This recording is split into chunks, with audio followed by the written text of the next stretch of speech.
Jessica Brevoort, and this is Kitchen Table Productions. Today I'm going to be using the favorite fall ingredient, pumpkin, to make a pumpkin pie. Now my pumpkin pie is going to be a little different. Mine is low carb because, well, that's what I do. And the other thing is going to be, it has no crust. So let's get started on my crustless pumpkin pie.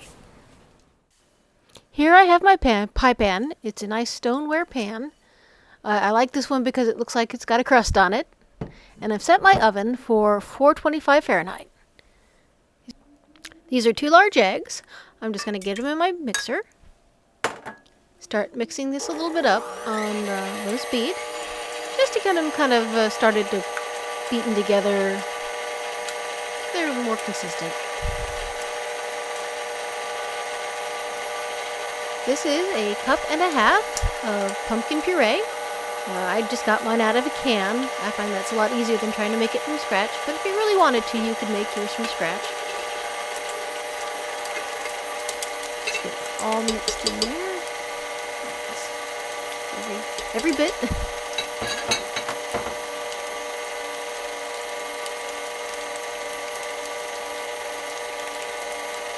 Now I'm using 16 packages of sweetener. I'm using half Splenda and half Sweet and Low. You could use all of one or the other. If you wanted to just use the granulated Splenda, you would put in about 3/4 of a cup, equivalent to 3/4 of a cup of sugar.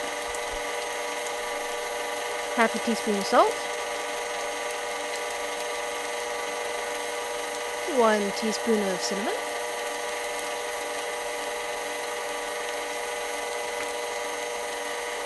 Half a teaspoon of nutmeg. I ground this myself. Good stuff. And 1/4 of a teaspoon cloves. There we go. Give that a few seconds and then I'm going to turn it off. And I want to scrape the sides to get all that pumpkin that hasn't quite mixed in, that's sticking to the sides. I want to get it well incorporated in. I also want to scrape down my paddle attachment here. There we go.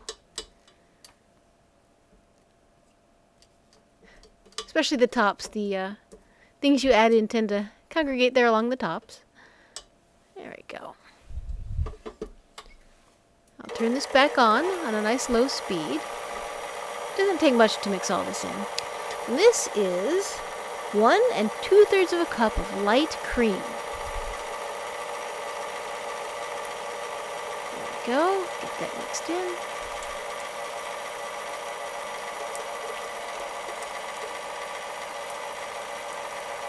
This pie is really a custard. It's mostly a milk product that's been thickened with eggs.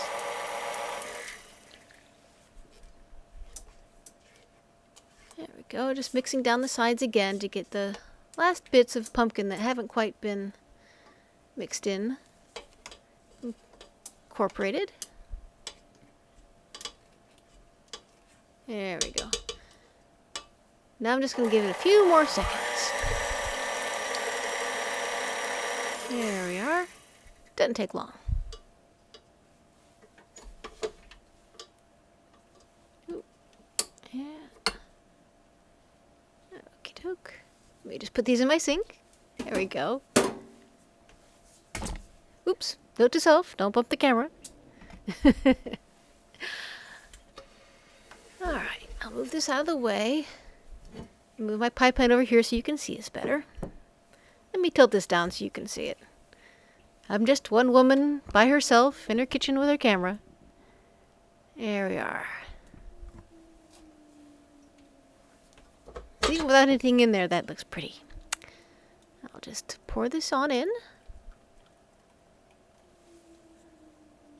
Scooping out all the yummy bits.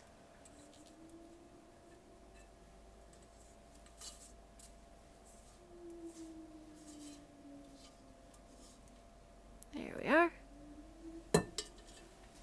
I'm just going to give this pie pan a little bit of a jiggle to help get the any air bubbles that are on the bottom to start moving toward the top. And now to the oven.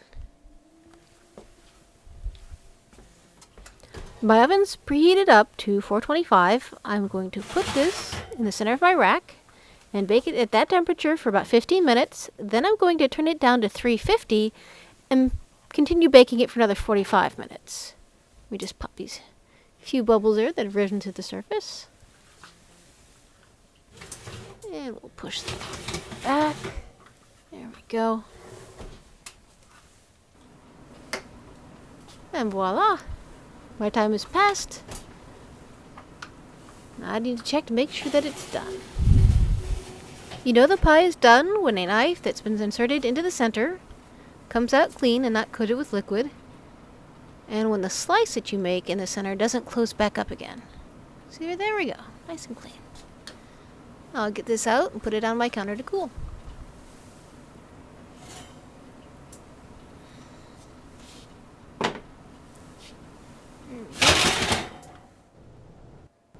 Isn't that pretty? Now I'm going to let this cool off completely here on my stovetop. Then I'm going to cover it in plastic wrap and chill it until it's ready to serve. As is, this pie is 5.5 carbs for 1/8 of a slice. But I am going to decorate my pie. But first, I'm going to loosen it up all the way around the sides. And I've taken a 1/2 cup of heavy cream and a packet of Splenda, and I have whipped it up. And I've put it in a Ziploc bag. And I'm just going to pipe this all around. I like using Ziploc bags because, well, I always have them on hand. And it's easy to mix things in.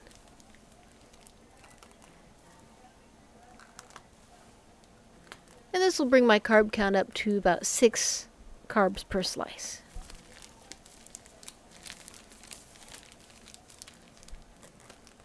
There we go. And one more.